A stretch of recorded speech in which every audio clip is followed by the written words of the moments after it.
Welcome to Coffee with Paul, where your city manager talks about topics that are important to you. Well, welcome back to another Coffee with Paul. This week we did have an individual submit some questions regarding the budget, and I think it's a great opportunity to respond to some of those questions. And I ask that the residents continue to submit those questions as we meet with staff and people outside of the community on things that are going on within our community and our organization. With me today we have Jake, our Assistant City Manager, and Eric, our CFO. Talk a little bit about budget. It is the season. We're starting off our budget process here in the next week or so. As people are watching this, all information is available online, but these two individuals have been instrumental in working with our leadership team to bring forward the 2021 budget, as well as responding to our COVID budget for 2020 with reduced revenues. Jake, can you talk to us a little bit about the schedule so far for the budget process? Yeah, absolutely. Thanks, Paul, and pleasure to be on Coffee with Paul. Our budget process is really a 6-month endeavor that we undertake starting back in April or March even. And at this point, we've gotten to the first budget workshop that we'll be hosting to July 14th. And then going forward, we'll have another workshop on the 28th, another one potentially for August 11th, and then we'll go into the formal adoption process starting on August 25th. Eric, I talked a little bit about the 2020 budget and the impact of COVID. Can you talk a little bit about what we've done to prepare for this and maybe how it'll impact the 2021 budget? Sure. I mean, it's been a process, and as everybody knows, we didn't plan for this. So we passed our 2020 budget back in September last year.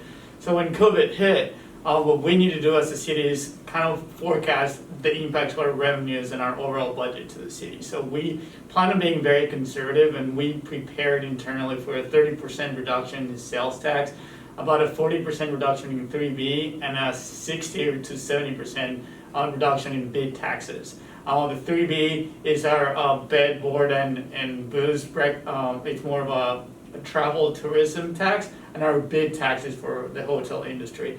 So all the department heads got together. We all gather with the agencies and try to reduce costs. We cut everything but essential infrastructure projects or things that are essential for our citizens. So right now we're managing to that budget, even though things are looking a bit better than the 30% conservative estimate. We're still trying to manage to that budget because we don't know what's going to happen in the next few months.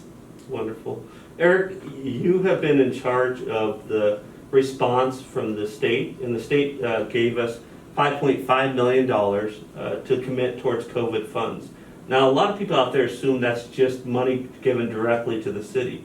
And what they don't understand is there's a process in place and what the process is going to be in order to tap into those funds, because it's just not assured we're going to receive all of it. Can you talk a little bit about that and what that might mean to our budget this year and next year? Sure, and we're still in the early stages. We received this announcement about, 2 to 3 weeks ago, and so there is still a process.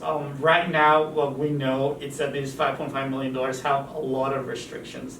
It is very important to clarify that it is not to replace the revenue laws. The state has been very clear on that, and we need to follow the Treasury Department's guidelines, the state guidelines, and then we're working with First District to kind of get reimbursed for COVID-related expenses. So we're going through the due diligence of analyzing which expenses are eligible or not. But to answer your question, it will provide some relief to our operational expenses. However, it is not meant to offset all the revenue loss that we may experience. Wonderful. Now, I've heard some questions throughout the community that, hey, can we tap into this COVID for our businesses, for outside agencies? And I've heard the answer is no. Can you confirm, is that correct? It is correct. It is only to, so far the guidelines is to pay for COVID unbudgeted expenses for the municipality.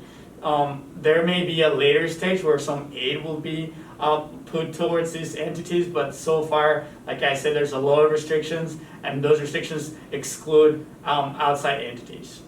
Jake, for the 2021 budget, can you help me understand maybe some of the key takeaways that citizens should be aware of?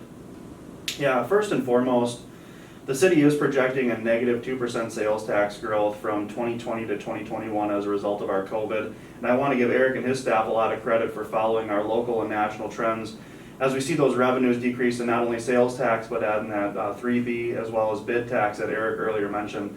Because of that, we are reducing our general fund by about 300,000 from 2020 to 2021. We will be bringing a balanced budget to City Council and present that to them to ensure that our revenues are equal to our expenditures.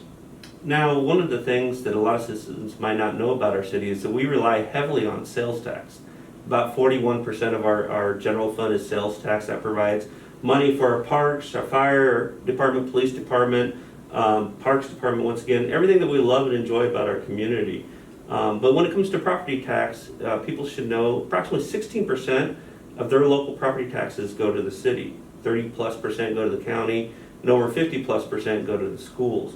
And if you look at our community across the state with peer cities, first-class cities that is, peer size, you'll see that we're one of the lowest property tax rates across the state. And that's because of our conservative nature and our budgeting, but also all the practices that we put in place, not only today, but many years ago as well. And so we want to continue that practice throughout our budgeting. Speaking of which, getting to our final question of the day. The question was 3B in pillow tax and how that relates to the Swiftel as far as their budget for next year, but also maybe talk about the rest of the departments. Eric, would you like to handle that one? Well, 3B, we're, for this year, like we said, we reduced our budget. We're using some of our reserves so that our agencies and all these entities that are supported by these restricted tax, this means that only economic development nature entities are can receive, or we can spend that money only on those entities.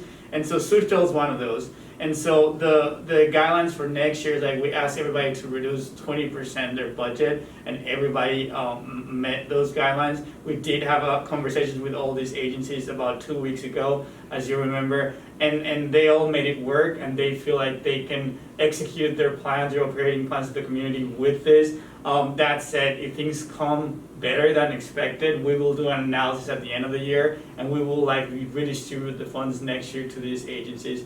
The Swiftel Center is no exception, and so they cut their budget by 20% for next year, and they will manage to that budget as well. Thank you. The citizens of Brookings should understand throughout our budget process, we do fund a number of outside agencies, and there's two groups that we fund. The first one is non-for-profits, and the second one is economic development agencies. A lot of those economic development agencies, as Eric mentioned, are reliant upon that 3B and pillow tax, and really upon our economic growth and tourism industry. And therefore, as we reduce those revenues, they too will have to reduce their expenditures. But it's an overall partnership, because their success is of course our success. So it's essential that we continue to have those communications amongst all of us to prepare for what might be on the horizon, not only in the down times, but also when we have successful times as well. So thank you again for joining us with Coffee with Paul. Continue to submit those questions. And if you're interested in knowing more about our budget process, I encourage you to go to our website. We have a wonderful budget page that's been created. Not only do we have the PowerPoint presentation on there, a quick one-pager, budget in brief, or the actual budget on there as well, which includes hundreds of pages of numbers. But if you just want to know a quick synopsis of what our budget looks like, they can truly go to that budget in brief and ask whatever questions you have of our budget process. So thanks again, and have a wonderful day.